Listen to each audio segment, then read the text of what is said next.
Lady Amunet. Did she recognize you? Oh, she must be the first soul we can communicate with here, right? I'm afraid she is just another spirit trapped here, like the rest of them. The only difference is that I was there when she died. Please, go on. I'm listening. Are you about to tell the story of Styxia? Yes. You're just as smart as I imagined, but... never mind. Now's not the time. There's no need to worry, Elder. Take a look around you. You're already at the resting place of the dead. The world of the dead? But how? I understand that you chose to remain silent about the story to protect Castorice, the girl who coexists with death. But you no longer need to hide that story. I can assure you that you have protected that girl's life well. Oh. Well, in that case, let me begin.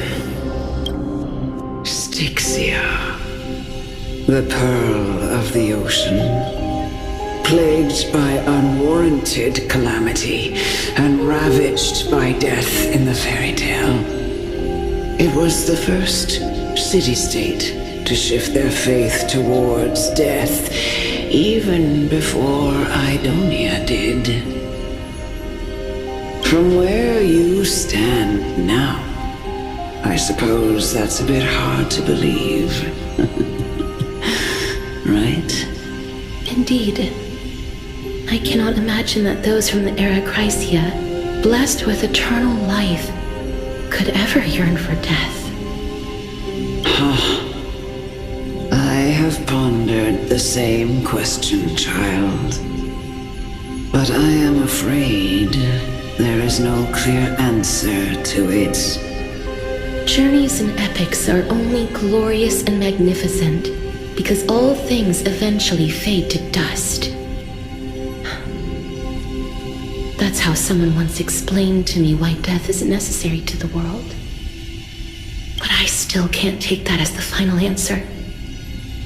Would a world without journeys and epics be worse off? I take it the one who spoke this line was a general, or perhaps a warrior.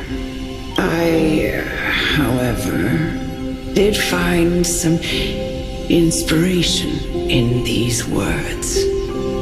Would you like to hear my thoughts, Castorice?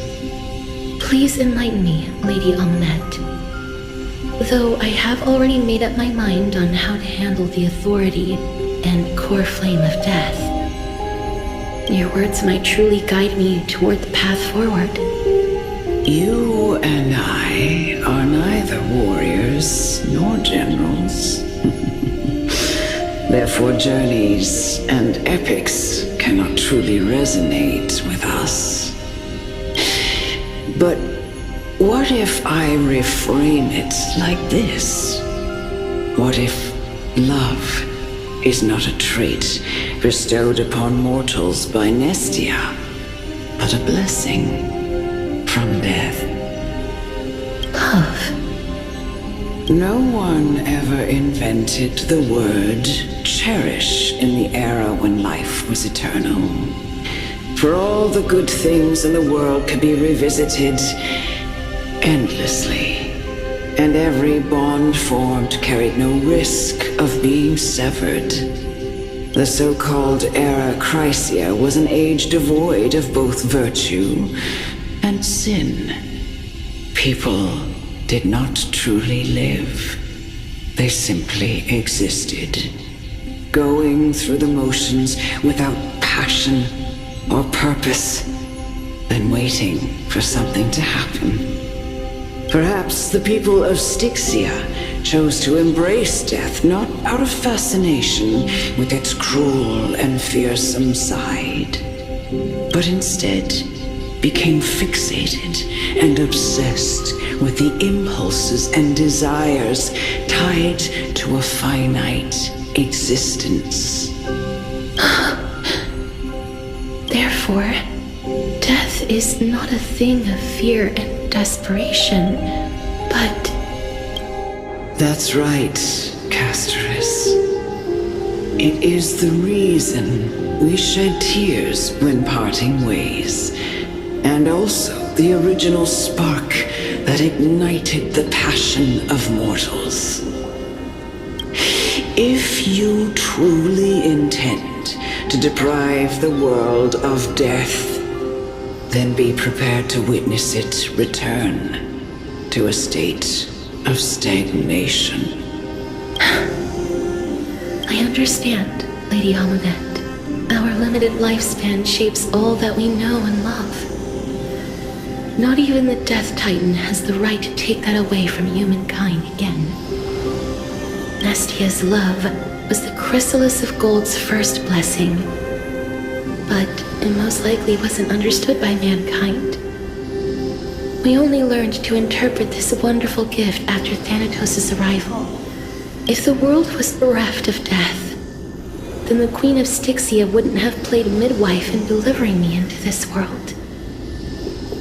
You wouldn't have welcomed me into Idonia, and Aglaya would never have invited me to join the flame chase journey. None of these stories would ever have happened, and I would never have lived, let alone found happiness. Thank you.